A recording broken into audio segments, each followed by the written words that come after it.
going to wait a bit, or are we going to? I think we can go if they're ready to go. Okay. So I do want to give just a brief introduction. So at our last meeting, we presented the design for the water plant expansion.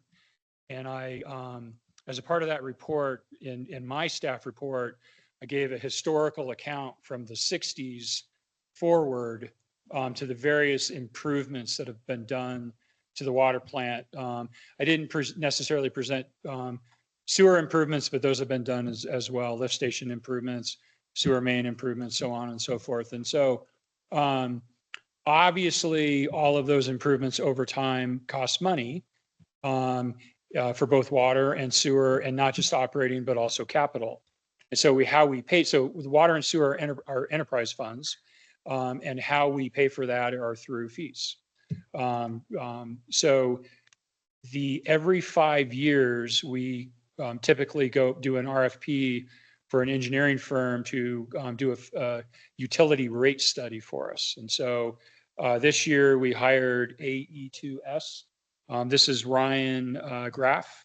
Is Alec coming tonight, or just? Oh, there. Sorry. Alec Bry also with AE2S. Alec is actually just right across the way in the building next door to us. So it's been great working with these guys on different projects that we've done. So without further ado, I'm going to introduce Ryan. Take it away.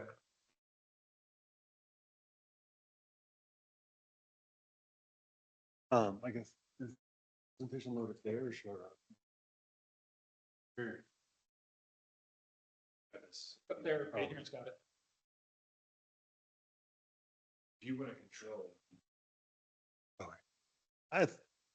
That's fine. I'm not too worried about it. Thank you guys for having me tonight, Madam Mayor, members of the council. My name's Ryan Graff. I'm with AE2S Nexus. It's the financial consulting group that focuses on water and wastewater rate studies with AE2S, the engineering firm. So tonight, it's the kind of culmination of the study that we've done.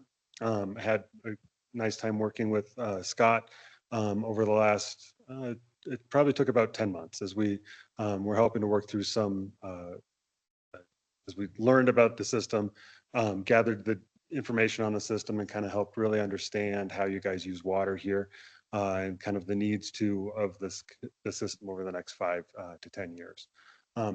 With that tonight, what we'll be going over briefly is what in general we did, what the entails of the rate study are, looking at some of the detailed, okay, how did we end up doing it, right? What are the nuances that make up your system that we account for when we are looking to set rates, and then the results of that study itself.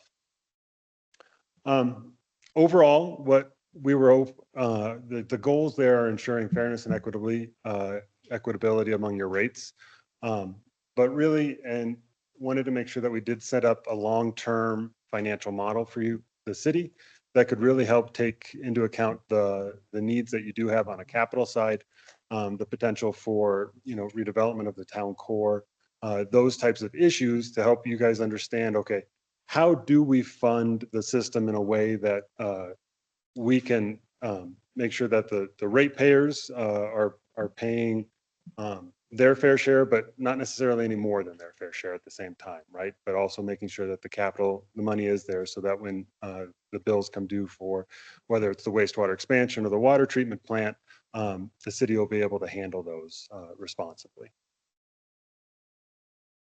With that, there's, I think, really 3 key steps to the overall process. The first is we look at the overall financials for the community, the budgets, both on your infrastructure fund and on the operating fund.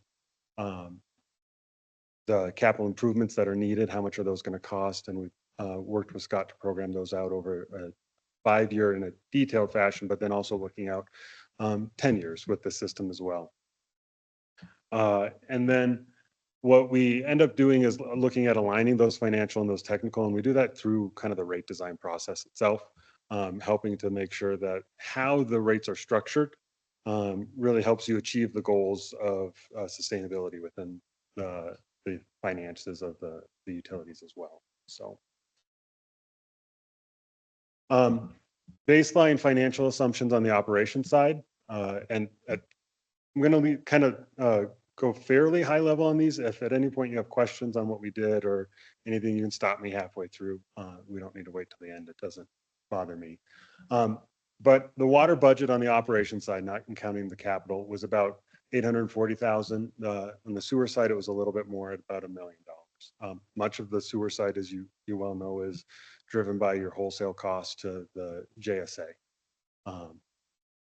With that, we did, like I said, build a long-term rate model. And so over the next 5 years, we're looking at a blended.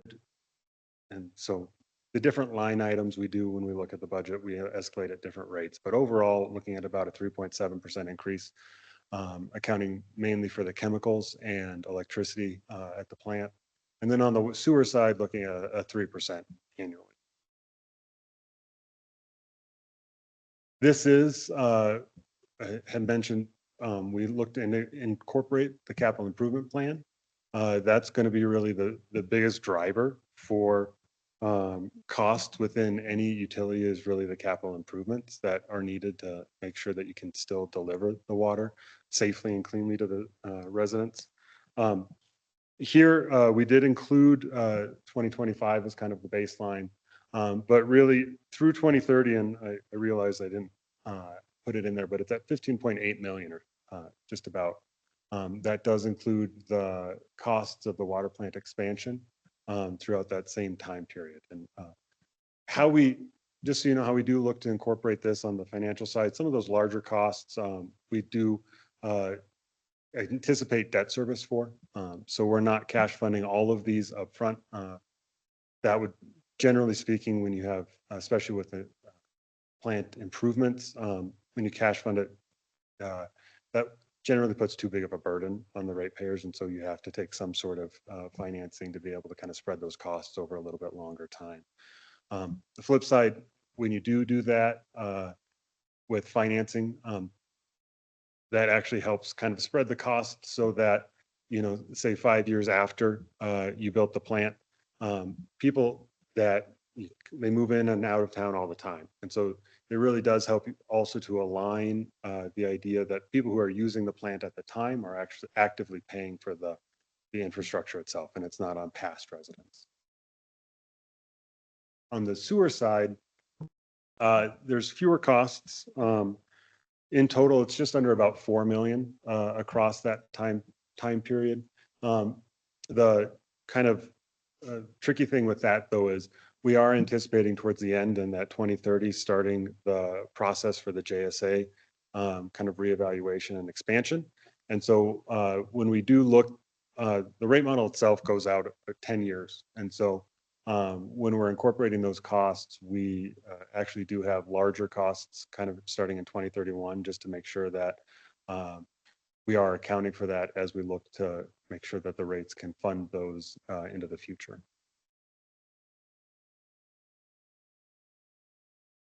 Accompanying the costs then are, what do we think best estimates based on the history of the users within town, and then how much water they're using as well.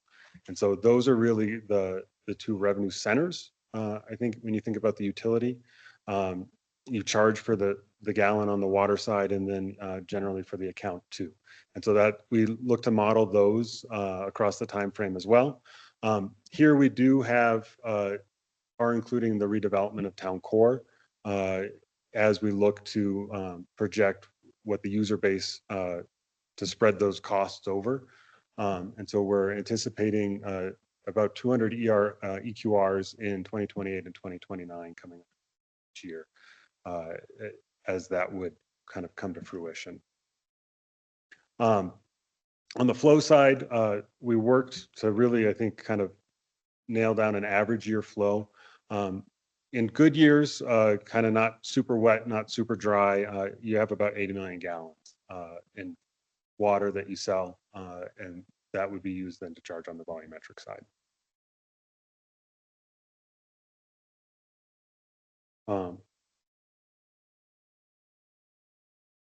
After that, we did do a fairly in-depth rate design process.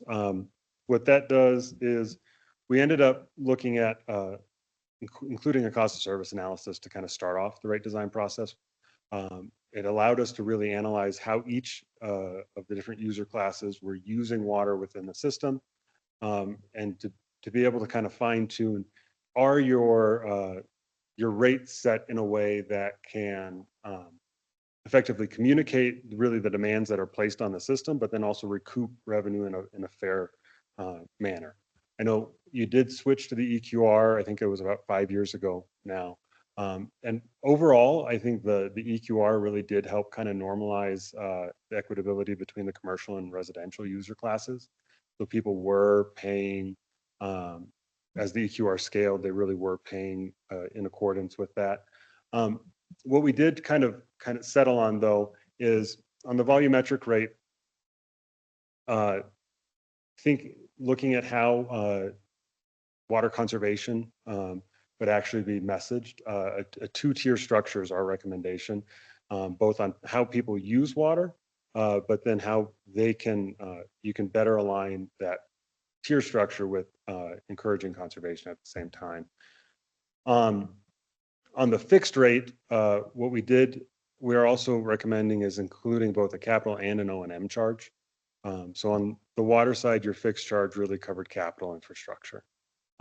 But recognizing that there are pieces on the operating side, as you have those kind of two separate funds that benefit from having the more stable fixed operating charge. And so we are recommending beginning that process to have a fixed O&M charge as well.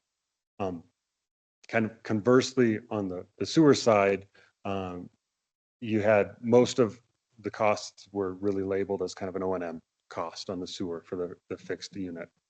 And we are recommending that you have a fixed capital charge as well, to recognize that there are infrastructure pieces that need reinvestment within the system as well.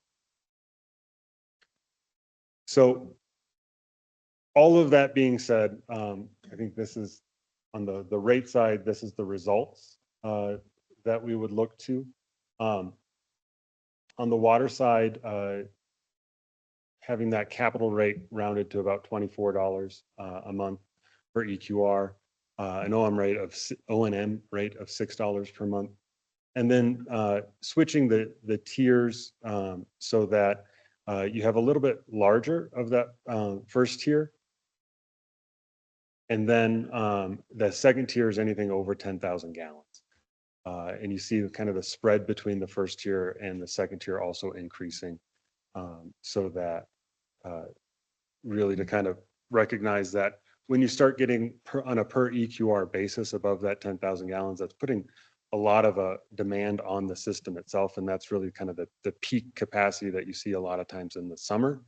And so it's beyond what most, I think in the industry, we kind of call responsible outdoor use when you get too much above that 10,000 per EQR. On the sewer side, we are recommending a $12 per EQR capital fixed fee per month. And then O&M, increase on the O&M side to the $45.50 per month. And so in total, your sewer rate would be about $57.50. Was there any questions on the usage rates before I went on to the tap fee? Well, I do have one, but I can wait. Okay. So, I could probably wait till you get down here. Because we have the 63.55 that's down in the charts, pure comparison rates, okay. and the $72. I was just trying to figure out how you get those numbers. So it's based on average use.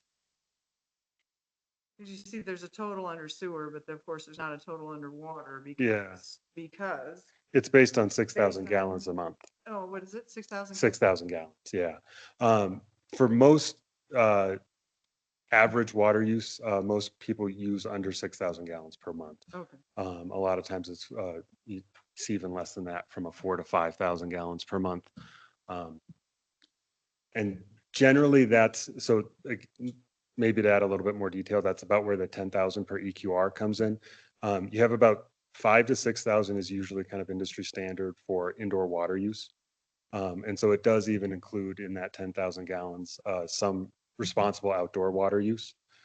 So your people who do want to water their lawns or garden or wash cars, things like that, have the ability within the first tier generally to include, have that water use included within there. It's really, and so when we look at the average rate, that's about why we include it at the 6,000.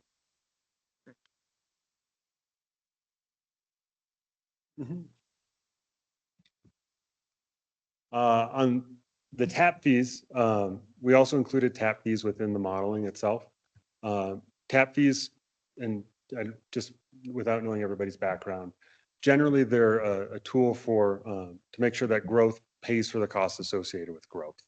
That way the residents within the system actively on and paying aren't shouldering the cost of making sure that new users can connect. What we do when we look at tap fees, there's a lot of both of kind of a legal and industry standard framework around it to make sure that you're not double charging new connections, that they are really getting the same level of service as existing connections. And so when you do a lot of this, it's looking at, okay, how can you fairly charge the people for the demands they're putting on the system itself? We do that by looking at both your existing assets and the future needs to serve those new users. So we have all of the things that people have paid for historically that are currently being used within the system, but then also like the water plant expansion would count as something that you look at on the capital improvement plan to make sure that you do still have the capacity for growth as they come online. Result of that, we are recommending an increase to both the water and sewer tap fees, about 30% on the water and then a little less than doubling on the sewer side. These are considered maximum supportable tap fees. So we couldn't support charging anything more than that. And then as we do think about making sure that the users of the system are paying their proportionate share of the system, we would say that if in any case if you look to discounts with to the dollar amount itself, that's offset then with contributed capital from new developers or new connections. The idea of being contributed capital, instead of paying the fee up front, they bring a pipe that they might have put in themselves that's valued at roughly the same amount.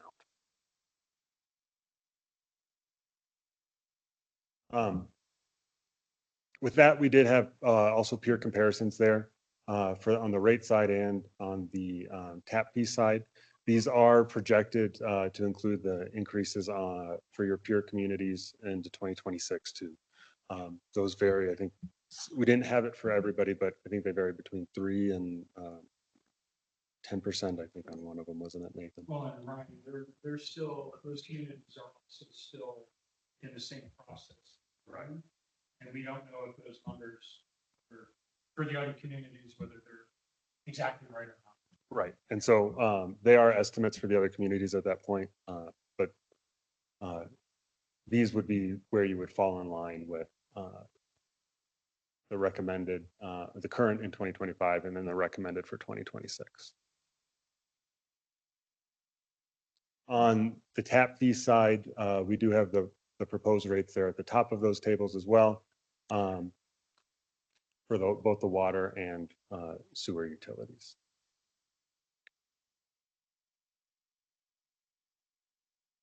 How did Frisco's get so expensive? I don't know. Frisco's sewer gets so expensive.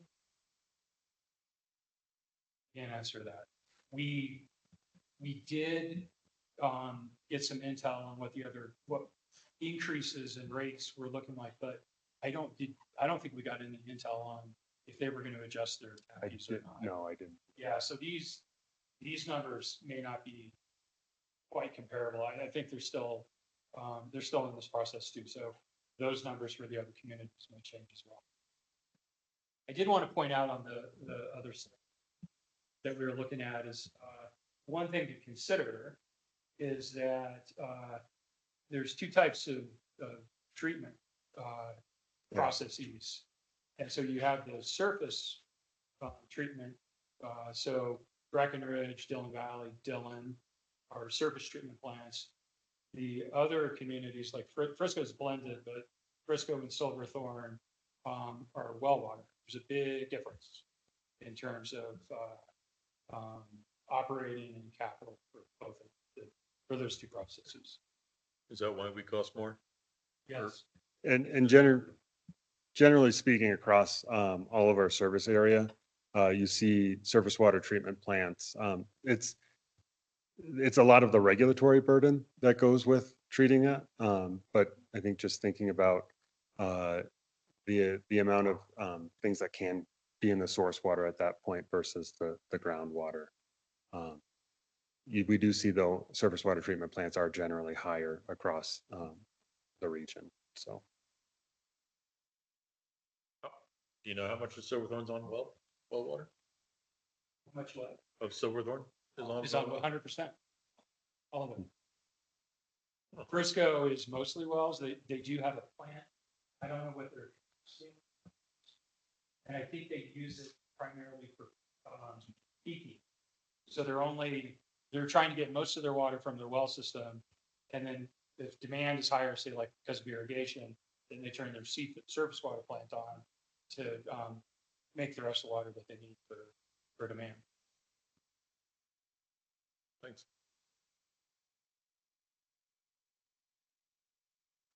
with that, if there were any other questions, I'm happy to dive into any details you might want to know tonight. Otherwise, at the same time, you can always let Scott know and Scott can coordinate answers after tonight as well. It's something that we talked about during the last presentation regarding the water plant improvements. This plan, including fees and contemplating a loan, and also contemplating some tap fees Right. to help pay for those. But at the last meeting, we had talked about some other opportunities that we just don't know about yet. There's some kind of a developer agreement where they agree to offset some of the costs for the water plant expansion. So we didn't include those in this plan because it was just a little too crystal ball feeling to try to do that. But those certainly in the future are going to be part of the negotiation. Questions, anyone? And Barb, okay, so, so when I look at this, the headline to me is like that, and I don't know if you can combine them, but we're jumping 20% in fees for the consumer. So can you do that? Can you combine both of them, or should it be like sewers going up 32% and water's going up 13%? How do you guys? As far as messaging to, Yeah. yeah, If you look at the right. comparison chart. So we're going from 107.05 to an average 6,000 gallons a Yeah. month to 129.50, which is a 20% increase. So is that okay if I combine those? Yeah, Okay. that's- I wasn't sure. When I think about things like that, people are going to open up. I think it probably depends on the question you're getting asked from your constituents, but when they look at their bills, really most people only care about the bottom number. Right. And so when you Yeah. think about 20% Yes. overall, Okay, so yeah. to me, I would like to see like a sample bill for a household, low and high, I don't know if multifamily is different, low and high, and then commercial low and high. Is that something that we can see, or? I don't have, yeah, we can get that to you for Okay. sure. That's what I meant. So I think because that's, people are paying very close attention to their cost of living. Mhm. And so I think a 20% jump I think we're gonna need more information on that. And then, so back to the increase of 400 units. So we're expecting redevelopment, which that's pretty big. So the question there is, so right now, projects are not going forward. So if, and I assuming that the 400 amount included like County Road 51 and Uptown 240 and others. We're not sure. We had to pick a number. Okay, And so we picked 200 EQRs one year and 200 Yeah. EQRs the next year. We don't know if it's, depending on what you decide to do, what redevelopment looks like. We don't know if that total number is going to be more than that, or if it's going to be less than that. We had to pick a number, and we tried to kind of hit it in the middle. We, so is there, so my thought was, is there a way to see a range? In a range, like if we only increase 25 so EQRs a year, is, Like almost an escalator, like instead of Yes. just banging 20% out next year, saying, yes. you know, in the scenario that we get 20 new units next year, we might be on track to do a 20% increase. Or if we're projecting no new units, maybe we only scale it to 4% this year, 4% the next year until we Yeah. get the goal. if I could. Yeah. So as part of this, we did look at, I think, a couple different scenarios where we did look at a low growth and we looked at this town core redevelopment growth.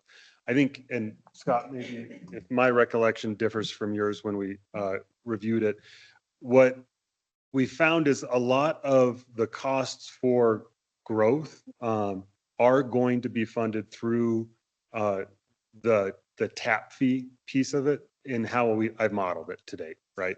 So you look at slide 6 and 7 with there's about 600,000 kind of on sewer main improvements or water main improvements, right? And so when you see the new units coming on, they're paying the tap fees. A lot of those tap fees are going to go to fund a lot of those improvements that would make sure that they continue to have the water and sewer service, right? And so what we found is I think we would, when we saw a slower growth scenario, we'd remove some of those costs from the CIP. But it was mostly offset by then the loss of revenue in the impact or the tap fee side. And so a lot of really the rate increase itself is driven not necessarily by growth, because we are trying to make sure that that piece of it is funded by those other revenue streams. And so the standard rates are really going more towards the O&M, but then also the repair and rehabilitation we have on the CIP itself. And so that is going to benefit the existing users. And those are some of the projects that you can't necessarily charge out to new users too. And so I think what we found is overall, in a lower growth scenario, there wasn't really a meaningful impact in the rate recommendations that I would bring to make sure that tonight, to make sure that the utilities were being able to kind of fund the necessary infrastructure and operations that they have on. So the tap fees are being used to reduce the capital expenditure as well as the operating costs, or they? You can't use, you don't want to use tap fees for operating costs. They are going towards helping to offset the capital expenditures. I'm sorry, the tap fees are Capital expenditure. Capital You expenditures. can't use them for operating because they're not every year. got it, okay. It's like a one-time thing. Got it. Yes, I. And,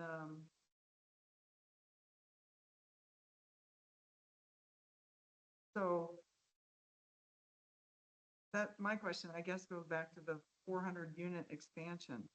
Matter, are we, in other words, are we building the water plant for expansion? Or are we building it to solve the chemical storage, you know, going back to the last presentation? What's the combined need? Once again, Well, it's all of the above. So you'll recall from the presentation that it was not only to meet the future demand, with redevelopment, but also the different safety issues that we have up there, regulatory issues that we have up there, emerging processes or regular, contaminants that we have to deal with. So that's the purpose for the expansion. And I tried to articulate that this is not uncommon, that typically you do an expansion, it lasts about 20 years, and then you're starting another expansion. Historically, I kind of demonstrated how the different changes over time. But keep in mind that whether there's some very robust redevelopment or not, our community is going to continue to grow. And you need to provide for that. And so that's a part of this expansion. Scott, wasn't there an issue over in Frisco where they sort of got, I thought, put in a bad spot because their sewage capacity couldn't accommodate a new property on, right at the beginning of the dam road, sort of affordable housing, It wasn't connected. wasn't connected, but to connect it would have. They would have It either would've had to put that build a new limit. plant or in order to expand, it would have cost the same as So building. it was out of district and they wanted to be in district. Right. And the sewer plant, that wasn't a part of their plan. And they couldn't accommodate it with reasonably with a plan expansion. And Nathan, you might have more detail on that, but I don't know where they're at. Did they come to an agreement? I think there was an agreement with the Frisco Sand District and in the county on that. That's the Lake Hill project that Oliver's referring to. But I think with the overall agreement was that the county was going to pay for that plant expansion to accommodate it. So if you don't plan for these things, you're going to have a bigger size, more sizable increase all at once. That help? That answer your question? Yeah, I'm just going back to that whole thing of, okay, so if we need we need a $10 million water plant, we need $5 million seawall, and that's a lot of money. And so I'm just trying to figure out how it all gets put together. And I realize development will have to pay its own way. Yes, I got that part. And so I was trying to understand, so these fees though, are so that we're building up money, is that correct? To help pay for this $10 million plan? Right. Okay, so the 20% increase, so on these, so to the consumer, so right now we're paying 107.05 for a normal household or whatever EQR. And we're gonna jump to 129.50, so that's like a monthly charge, I'm assuming? Yeah, per Yeah. month. Okay, so that kind of gives me that's an average range. Mhm. Okay, so are people comfortable with paying $20 more a month to build up some funds, build this $10 million plan? Am I understanding that properly? And other things. Yeah, so if looking at, Yes, okay, someone's nodding up there, help me. and other things, I mean, that's also like, if you go to slide 7, I think it's really 7 and a 6, right? Where, looking at 26, for example, on, the water side, we have kind of some of the storage tank improvements there. We have other distribution system improvements, there's things like the membrane replacement at the existing plant now. And so that's a lot of what we see on the capital improvement plan for water. On the sewer side, one of the bigger ones is some of that communication and controls upgrades, right? And so it's those types of projects that are really driving the recommendation. And the way we did set it up, and I do understand, and this is where I think the hard part of my technical analysis, right, has to meet your guys's policy considerations as you look to implement these rates. The benefit, and it's never really necessarily a benefit saying that rates are going up 20%, but then from then out, we are modeling under 4% rate increases on an annual basis. And so you have on average, and so you have kind of the adjustment factor now to kind of, I guess, maybe make sure that we can fund the infrastructure that we've decided or we've identified as being necessary. And then from then on out, it's more of kind of the maintenance of general inflation that we see within the overall cost basis.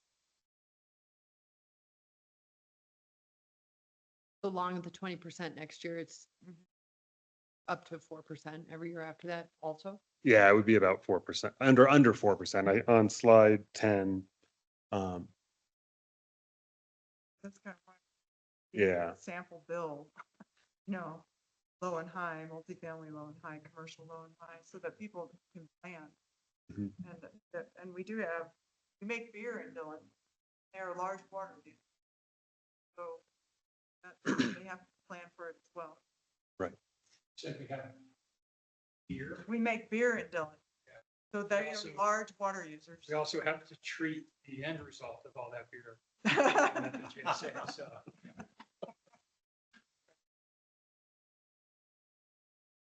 And so, yeah, we will, I'll work on that, Yeah, make that'd sure be that we great, get the sample. Because I'm sure we'll be have to answer constituent questions on that. Any other questions for Ryan, Scott, or Alec, or anyone?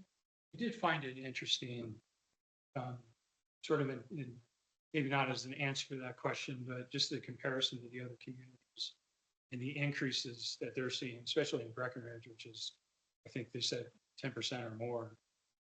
They're still working on it. So it's, we're kind of in the middle there, but it's, things are expensive, So- getting more expensive. And we're in, so yeah, we're in the, and you were saying that is a moment in time and they are discussing these same issues. They are, Yeah. I think maybe that is, you guys are probably a year ahead, right?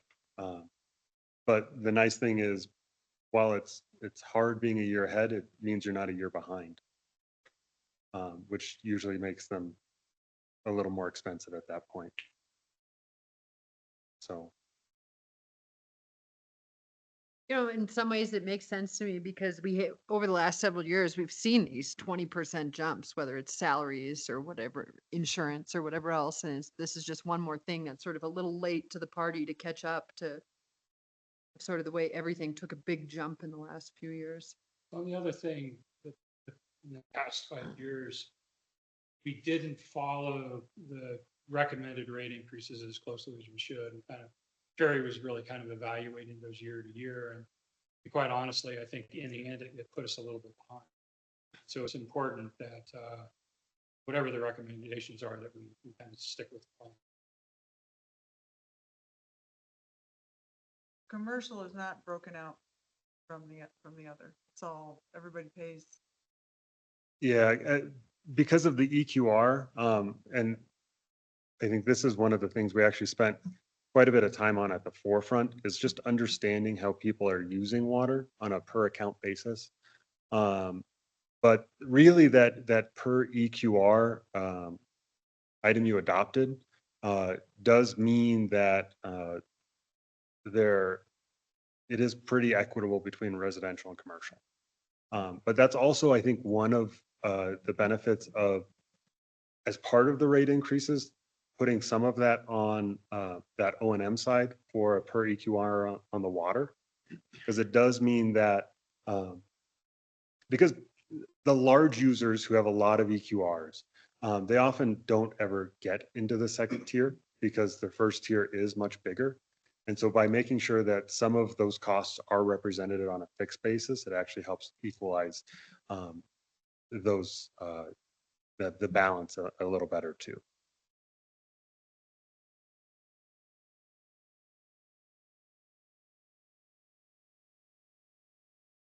Any other questions?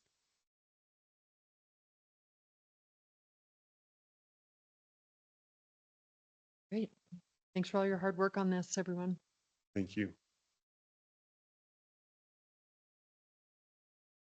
Then we received several staff reports. Jesse, did you want to give us an update on yours? Yeah, thank you, Madam Mayor and Council. We are wrapping up. So we had our final show on Saturday for the summer. We also finished up our farmers markets and we have one more wellness event left tomorrow night. So all of our summer events are wrapping up. Staff is really busy down at the amphitheater, sort of putting everything to bed, cleaning, organizing, pulling the PA down, the lights down, doing a lot of maintenance and just kind of upkeep that we do every summer to make sure our equipment is in top form. yeah, it was a banner year, record-setting bar sales, record-setting ticket take home to the town. So really excited to compile the numbers and share them to you soon here in the future. Congratulations. Thank you. I think you did a really great job. I had Thank a you. lot of fun. Thank you. It's been a great season, great team. Just really, it's kind of sad. It's very bittersweet to say goodbye to all the staff now and hope that most of them return. Great. Questions or comments for Jesse? Great. Dan, thanks for your report. Did you want to give us a couple highlights or a highlight from it? One thing I forgot to put in there is the, I forgot again. And Um, wonder. Yeah, no, we have about a week delay on the Three Rivers project. There was a precasting snafu, so we're waiting for our inlet boxes, but we have the whole main line done. So they plan to come back about midweek next week. That'll get us past some of this weather, and we'll still get it done by October 17th, but we're trying to finish everything by. So I think we'll be okay with that. Oh, it's the town hall generator. That's completed too. And that we have that approved by the county. We just have to order some stickers to put on some of our utility boxes down there because it's complicated with the solar panels and stuff. They wanted a special informational sticker on a bunch of them. So but other than that, that's done. So. Questions or comments for Dan? Thank you. And Ned provided us a report. Jonathan, are you here to give the highlight?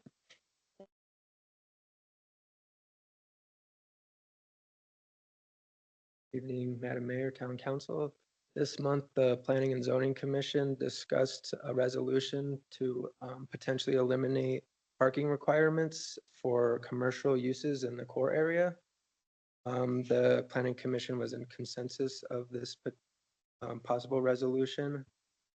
P&Z also held a town visioning community roundtable, but our problem is we don't get a whole lot of turnout for our planning commission meetings. It's one of our challenges. We are working with 3 food trucks right now that are coming to town. Public Works is helping us get all the electrical set up for them so they can run their trucks. And we had the first community facilitator meeting last Thursday. Despite what it says, there were not 80 to 90 people. There were 49 people per fire code there.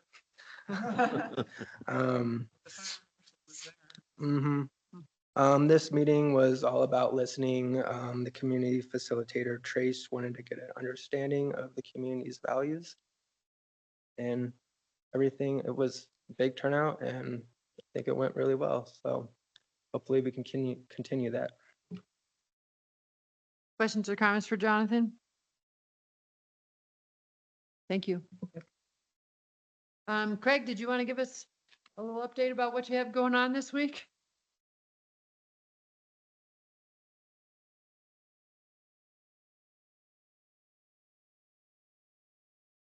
So good evening, Madam Mayor, Council. Last week, I don't know if anyone saw it, but we had our big boat crane day. I have to say it's probably the best one we've ever pulled off. Was it 39 boats between the hours of 10 and 6 p.m. Amazing teamwork.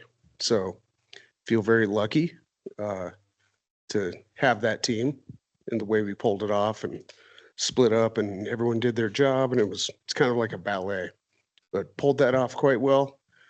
As you can imagine, today was not that much fun to be outside, but tomorrow should be a really nice day. Tomorrow morning, I think is going to be cold. And as of today, just keep playing with cranes down there. Excuse me. As of today, our replacement mast stepper or the gin pole, the commercial one that we have, that is now vertical. And we went with a different design. So it's bolt-on at the base, kind of like a flagpole or something that you might think of. It's 3/8 steel square post sealed on the top, A-frame coming off of it. One of the 45-degree tieback steel angles is on. The next one will be on tomorrow. So we're all very, very, very happy that that's happened.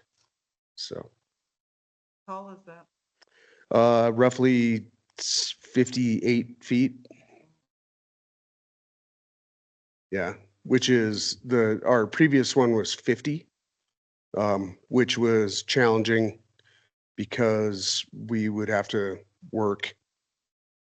It was very challenging to get some of our taller boats in there to be able to do it. So that extra height's going to give us the ability to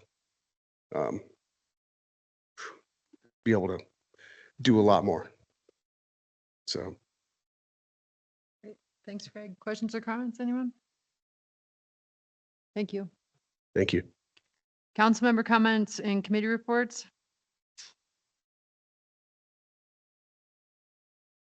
Just say the community forum, I wanted to thank everyone for coming. Although we had someone counting in the back who said it was over 100 people actually, but that included staff and facilitators. We did have 20 people online as well, and we think we turned 27 a little bit. So it was a banner turnout, and we hope everybody will stay engaged in the whole process. I just want to, once again, I just wanted to thank everybody for coming, and facilitators pivoted right as everyone was flowing in, and then realized it was a giant crowd, that they pivoted from what they were going to do and worked with what they had. That was, I thought it went very well. That's really cool to hear. And it's exciting to see that taking shape and that you got such a great turnout. Good work. Any other council member comments or committee reports? Meeting agenda review. Everything looks good. Everything looks ready to go. Great. Let's meet back here in 20 minutes. Thanks, everyone.